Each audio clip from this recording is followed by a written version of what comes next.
अस्सलामुअलैकुम व्यूवर्स, कैसे हैं आप सब। उम्मीद करती हूँ आप सब खैरियत से होंगे। आज का वाक़या हमें भेजा है हमारी एक बहुत ही अज़ीज़ दोस्त अक्सा ने। ये वाक़या अगरचे मुख्तसर है मगर इंतहाई खौफनाक तजुर्बे का हामिल है। इस वाक़े को पूरा सुनने के लिए वीडियो को आखिर तक ज़रूर देखिएगा। तो आइए चलते हैं आज के खौफनाक वाक़े की तरफ। अस्सलामुअलैकुम, मेरा नाम अक्सा है।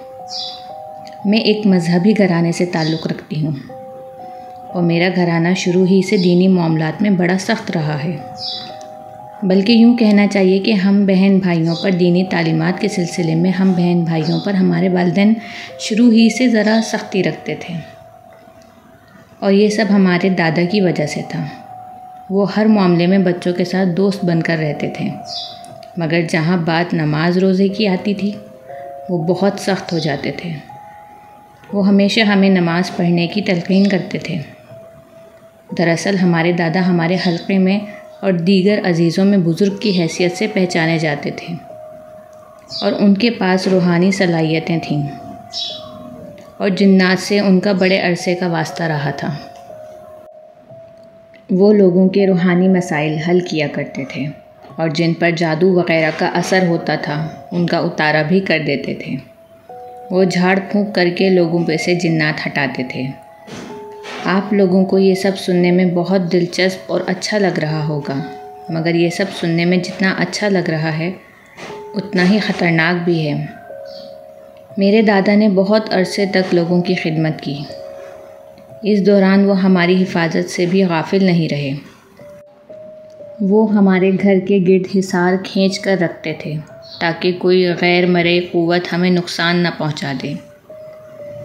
हमें सफ़र की दुआएं याद करवाईं, हमें नमाज रोज़े का पाबंद बनाया, हत्ता कि हमें वॉशरूम जाने तक की दुआ याद करवाई।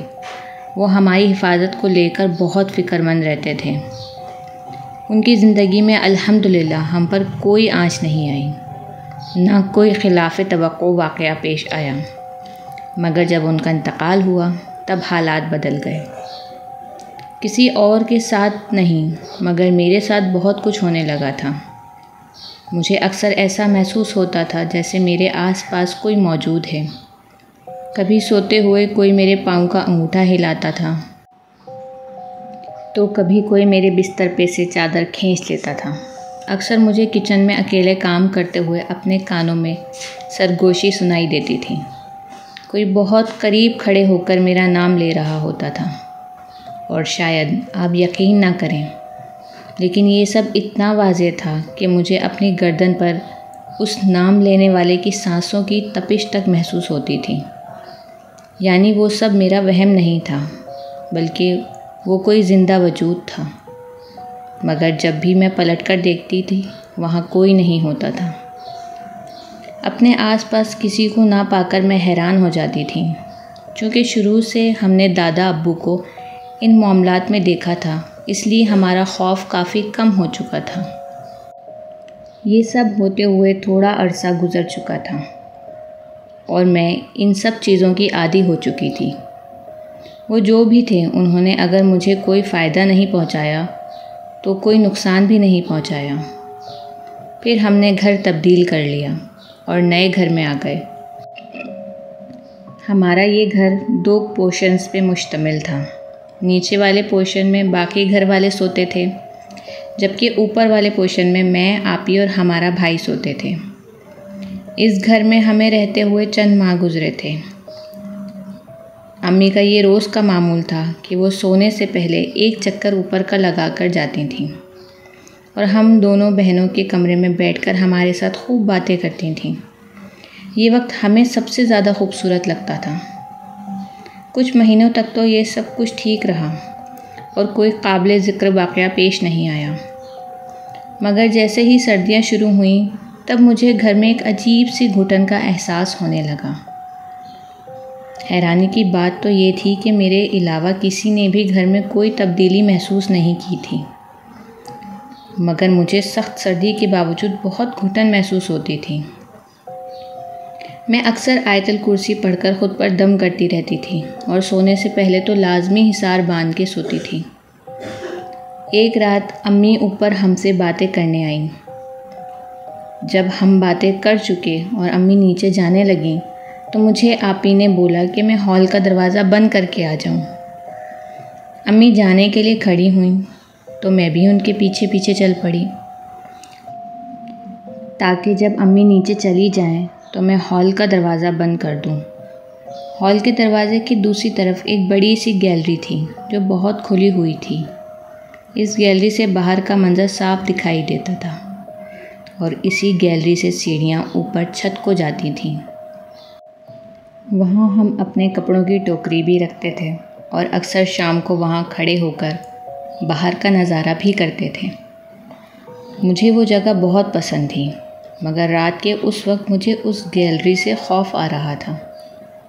हालांकि ज़्यादा रात भी नहीं हुई थी, सिर्फ रात के 11 बज रहे थे। अम्मी नीचे उतरने लगीं, मगर मैं हॉल का दरवाज़ा बंद करने के लिए आगे न बढ़ सकी। मैंने उन कपड़ों की टोकरी पर एक लड़की को बैठे हुए देखा। वो लड़की बहुत खूबसूरत थी और बिल्कुल मेरी हम उम्र लग रही थी। उसके बिल्कुल काले स्याह बाल थे और चेहरे की रंगत बिल्कुल सुर्ख सफ़ेद थी। वो इतनी खूबसूरत थी कि मैं आज भी उसका चेहरा नहीं भूल पाती। अम्मी आगे सीढ़ियाँ उतरती जा रही थीं और मैं अम्मी को बुलाना चाहती थी, मगर मेरी आवाज़ हलक में फंस कर रह गई थी। मैं कुछ नहीं बोल पा रही थी। अम्मी जीना उतरते उतरते आखिर नीचे चली गईं, मगर हैरानी की बात थी कि अम्मी को वो लड़की दिखाई नहीं दे रही थी। मुझे उस लड़की से डर भी लग रहा था और मेरी उससे नज़र भी नहीं हट पा रही थी। ऐसा लगता था जैसे मेरी नज़रें उस लड़की से चिपक गई हों। पता नहीं इसमें क्या बात थी कि मैं उससे नज़र नहीं हटा पा रही थी, मगर जब मुझे ज़रा होश आया तो मुझे अपने जिस्म में सरसराहट सी महसूस होने लगी। ऐसा लग रहा था जैसे हज़ारों चूंटियाँ मेरे ऊपर चढ़ गई हों। मैं इतना डरती नहीं हूँ।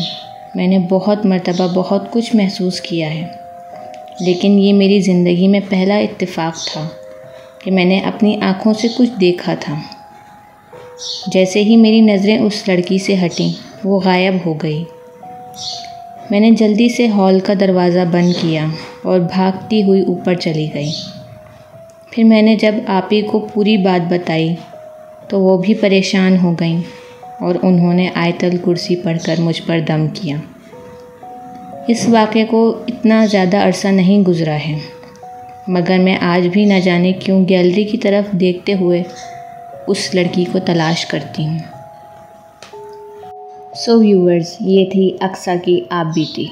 अगर आपके साथ भी कोई खौफनाक वाक़या पेश आया है या आप किसी खौफनाक वाक़े के चश्मदीद गवाह रह चुके हैं तो लिख भेजिए हमें अपनी दास्तान डिस्क्रिप्शन में मौजूद ईमेल पर। अल्लाह निगहबान।